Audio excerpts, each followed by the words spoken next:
yang sudah support terima kasih, yang baru bergabung silakan di-support dulu ya. Oke. Pinjol menyebarkan data ketika kita tidak mampu bayar, ketika kita gagal bayar, ketika kita telat bayar. Ini kenapa? Ya.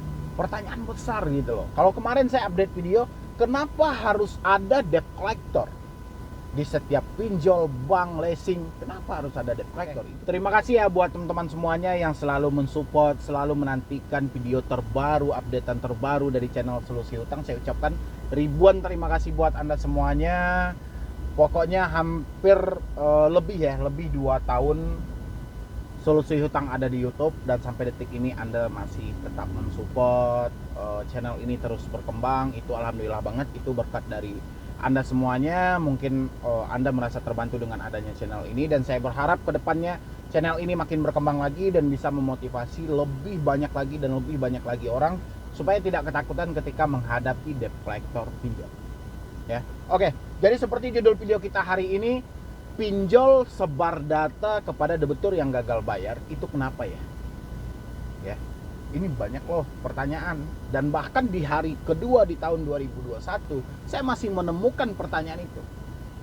Kenapa ya Bang pinjol selalu menyebarkan data? Kenapa mereka tidak langsung mendatangi kita aja? Kenapa mereka tidak menelpon ke kita aja dan datangi kita? Apa alasan yang sebenarnya? Kan ini menimbulkan suatu pertanyaan gitu loh, yang biasanya Anda berjumpa dengan pinjaman yang bank-bank lokal seperti BRI, BNI, BCA dan lain sebagainya. Kalau kita telat bayar lebih dari waktu yang dijanjikan, itu kita akan dikunjungi ke rumah. Tapi ini beda gitu loh. Dengan pinjol, data malah disebar ketika kita gagal bayar, bukan kita dikunjungi. Ini kenapa gitu loh? Ya. Ini pertanyaan yang terus bergulir di hari kedua tahun 2021. Ya, dan ini yang mau saya bahas hari ini. Tapi sebelum saya lanjutkan untuk bahas video ini, bagi teman-teman semuanya yang belum support channel ini, silahkan disupport dulu. Semoga channel ini makin berkembang lagi, saya makin semangat lagi. Tidak dikunjungi ke rumah, ya kan itu lengkap datanya. Data yang dikirim ke orang sekitar kan juga lengkap. Contoh, pinjol mengirimkan data kita, sampaikan kepada ini atas nama ini berdasarkan KTP ini, tolong bayar hutangnya di aplikasi kami, dia telah membawa kabur uang perusahaan kami. Itu ucapan yang beku banget. Hampir 2 tahun lebih saya di YouTube, itu saya selalu melihat ancaman yang seperti itu.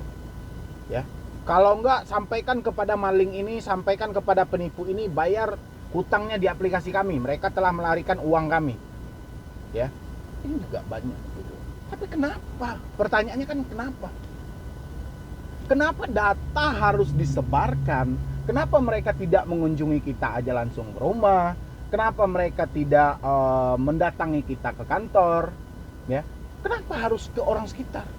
Kenapa foto kita harus disebar? Kenapa KTP harus disebar? Ini Anda harus paham dulu ini. Ya, jadi saya beri ini logikanya gitu loh.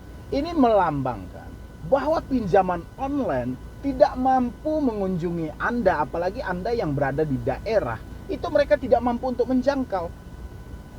Sehingga tujuan awal mereka untuk meminta izin akses kontak ini adalah untuk menyebarkan data ini. Jadi kekuatan mereka yang sebenarnya itu berada di orang sekitar Anda. Ya. Anda pernah dengar nggak?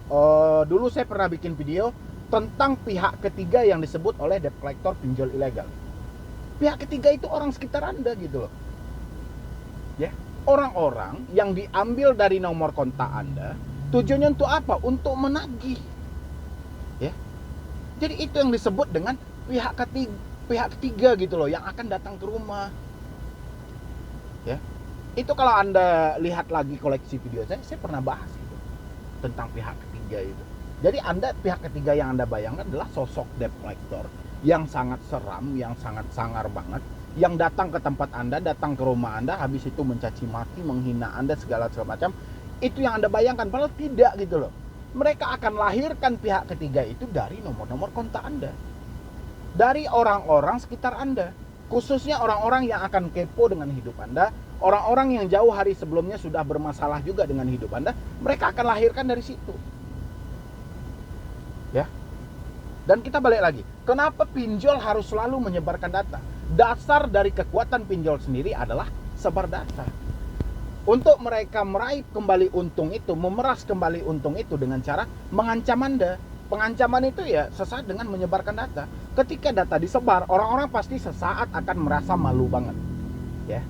Dan itulah satu alasan kenapa solusi hutang ada di hadapan Anda adalah untuk memberikan motivasi yang bertolak belakang dengan pinjol itu. Jadi ketika pinjol menyebarkan data, saya malah menenangkan Anda.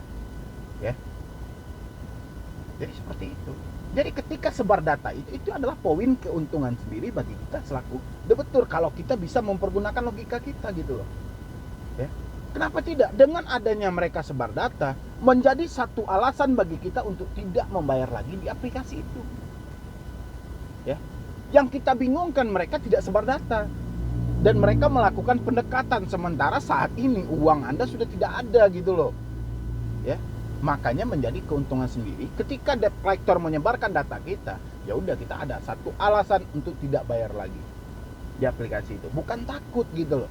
Kebanyakan kan Anda bertanya, "Bang, sampai berapa lama sih debt collector ini menyebarkan data kita? Sampai berapa lama sih orang ini meneror kita? Sampai berapa lama sih mereka akan datang ke rumah kita?" Itu bukan pertanyaan, itu nggak penting Anda pikirkan gitu loh. Ya, yang penting Anda pikirkan sekarang dalam hati Anda adalah sampai kapan saya seperti ini. Itulah bentuk pertanyaan besar dalam diri Anda itu, sampai kapan saya berada di bawah tekanan seperti ini. Ya. Supaya apa Anda membentuk itu? Supaya menaikkan kembali semangat Anda, meluruskan kembali niat Anda untuk apa? Untuk memperbaiki hidup Anda. Bukan seberapa lama DC menyebarkan data yang Anda pikirkan, tapi seberapa lama saya harus berada di tekanan ini. Ya. Makanya perubahan yang sebenarnya itu terbit dari pemikiran Anda sendiri. Kalau saya di sini cuma memotivasi Anda supaya Anda lebih semangat lagi, lebih gigih lagi, lebih giat lagi memperbaiki hidup Anda yang selama ini sudah hancur gitu loh. Ya. Jadi Anda nggak penting itu memikirkan mau berapa lama mereka sebar data, itu urusan mereka. Mau berapa lama mereka meneror, itu hak mereka. Yang penting urusan kita saat ini adalah pulihkan hidup kita kumpulkan uang, kalau ada uang kita bayarkan. Kalau nggak ada uang ya udah kita hadapi gitu loh. Ya. Jadi karena adanya sebar data dari debt collector, karena ada sebar data dari pinjol, itu menandakan bahwa mereka tidak akan mengunjungi kita. Ya. Itu menandakan bahwa mereka tidak mampu menjumpai kita ke rumah. Kalau nggak mungkin mereka nyebarkan data Anda. Ya. Ini buat teman-teman ini yang baru-baru gagal bayar, mungkin di awal 2021 atau yang di akhir-akhir 2020 masih ganas-ganasnya tentang sebar data. Ini hal yang bukan Anda takuti, karena sebar data itu adalah hal yang wajib Anda lalui ketika Anda berurusan dengan yang namanya pinjaman online. Ya, itu Anda pahami itu. Jangan sampai Anda baper, jangan sampai Anda stres, jangan sampai Anda panik, jangan sampai mengurung diri dalam rumah, jangan sampai Anda tidak bermasyarakat, tidak mau jumpai teman dan segala macam. Itu akan memutus pintu rezeki buat Anda sendiri. Ya. Dengan Anda stres, dengan Anda depresi, ukuran ada teman yang mau mengajak Anda untuk bekerja, Anda ukurannya dapat duit gara-gara Anda stres, depresi, takut menjumpai orang banyak, akhirnya rezeki Anda sudah tidak ada. Ya, makanya berdampak buruk bagi Anda semuanya. Jadi buat teman-teman semuanya, yang saya sebut tadi, kenapa pinjol harus menyebarkan data ketika kita gagal bayar, itu karena mereka tidak mampu mengunjungi kita yang ada di daerah. Ya, mereka tidak bisa menjangkau kita. Kekuatan dari pinjaman online adalah data-data yang ada di handphone kita, terutama data kontak, data log keluar, data log masuk. Itu adalah kekuatan mereka yang sebenarnya. Ya, jadi Anda nggak perlu mikirin saya di penjara bang, saya diproses hukum bang, saya mau didatangi ke rumah bang. Itu bukan pikiran lagi ya. Hari ini biarkan mereka menyebarkan data, yang penting kita fokus saja, mumpung masih di awal tahun gitu loh. Ya. Jadi kita masih berkesempatan untuk memulihkan hidup kita kembali. Bukan ini yang kita pikirkan, dan bukan ini masalah kita yang sebenarnya. Masih banyak masalah hidup yang lainnya yang harus kita selesaikan. Ya. Jadi buat teman-teman semuanya mungkin cuman itu dulu yang dapat saya sampaikan. Terlebih dan terkurangnya saya mohon maaf. Nanti buat teman-teman semuanya yang mau konsultasi atau diskusi sama tim saya, silahkan di nomor yang ada di deskripsi. Ya. Atau Anda juga mau japri pribadi dengan saya, tapi dengan catatan, ini dengan catatan ya. Karena saya tengokin di DM saya itu ada ribuan yang tidak saya respon.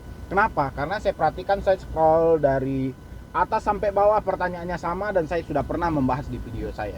tinggal Anda cek aja satu persatu gitu loh. Kalau enggak, itu sudah ada saya kelompok-kelompokkan di playlist di YouTube ini. Anda bisa lihat itu.